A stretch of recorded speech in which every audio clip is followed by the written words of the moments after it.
সারা দেশে হিট অ্যালার্টের মাঝেও বোরো ফসল ঘরে তুলতে মাঠে নামেছেন সিলেটের কৃষক। কয়েক দফা শিলাবৃষ্টিতে ফসল হানি না হলেও বৈরী প্রকৃতির মাঝেও 4 জেলার সব হাওরে এখন ধান কাটার ধুম। সারা দেশে বৃষ্টির প্রত্যাশা থাকলেও বৃষ্টি চান না হাওরের কৃষকরা।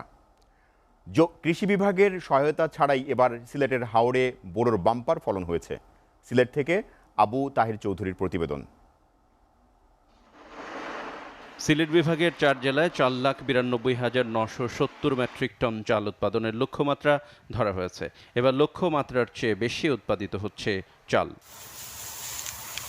আগাম বন্যা ও প্রাকৃতিক দুর্যোগের শঙ্কায় আগে থেকেই ধান কাটা শুরু করেছেন কৃষকরা। পাকা ধানের মৌ মৌ গন্ধ বাতাসে ছড়াচ্ছে মিষ্টি গ্রান। আগের বছরের ক্ষতি পুষিয়ে নিতে সর্বস্ব দিয়ে মাঠে নেমেছেন কৃষকরা। আর বাড়তি যত্নের কারণে বাম্পার ফলনও হয়েছে। প্রয়োজনীয় সার, বীজ এবং সহযোগিতা না পেয়ে হতাশ কৃষকরা। কোম্পানিগণ দিকে বেশি খেতে হয়েছে না ধানের, হিলডিলেও বেশি খেতে পারছে না, ধানটা ভালো আছে। সরকারি সার বরাদ্দ করে সরকারের সার দেয়, আমরা তো কিচ্ছু পাই না। 6 ক্ষেত আমি করছি, একটা সারও আমি পাইছি। আমি 3200 আর সার কিনে আনি আমি খেতে ফেলাই। এই পর্যন্ত সরকারি কোনো কর্মকর্তা আমার কাছে পরামর্শ লাগে আইছে না, কোনো কিছু দেয় নাই। আর যারা যারা দেয় এরা ওই উপজেলার এরার আত্মীয় স্বজনটাই দেয়। আমরা সহযোগিতা, সামান্য সহযোগিতা পাইলে গৃহস্থ হলে বহুত ফেল হয়, টাকা পয়সা তো অনেক বাঁচে।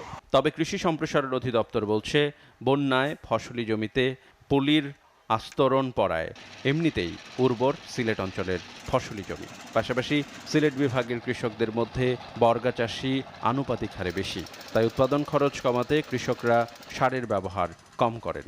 আর এই কারণে সরকারি গুদামে বিপুল পরিমাণ সার অব্যবহৃত রয়ে গেছে। সার বিক্রি না হওয়াতে দলা বেঁধে যাচ্ছে। মানে যে পরিমাণ সার, বিশেষ করে ডিএপি সার আমাদের যে পরিমাণ বরাদ্দ আছে সেই পরিমাণ বরাদ্দ সার কৃষক পর্যায়ে আমরা এখনও বিক্রি করতে পারছি না। এখনও কৃষক পর্যায়ে সারের যে পরিমাণ মাত্রা, সেই মাত্রা এখনও তারা পুরোপুরি দেয় না। আগাম বন্যা কিংবা প্রকৃতির বৈরিতা না আসলে সোনার ফসল ঘরে তুলবে আগামীর স্বপ্নে বিভোর সিলেটের কৃষকরা। SATV news desk.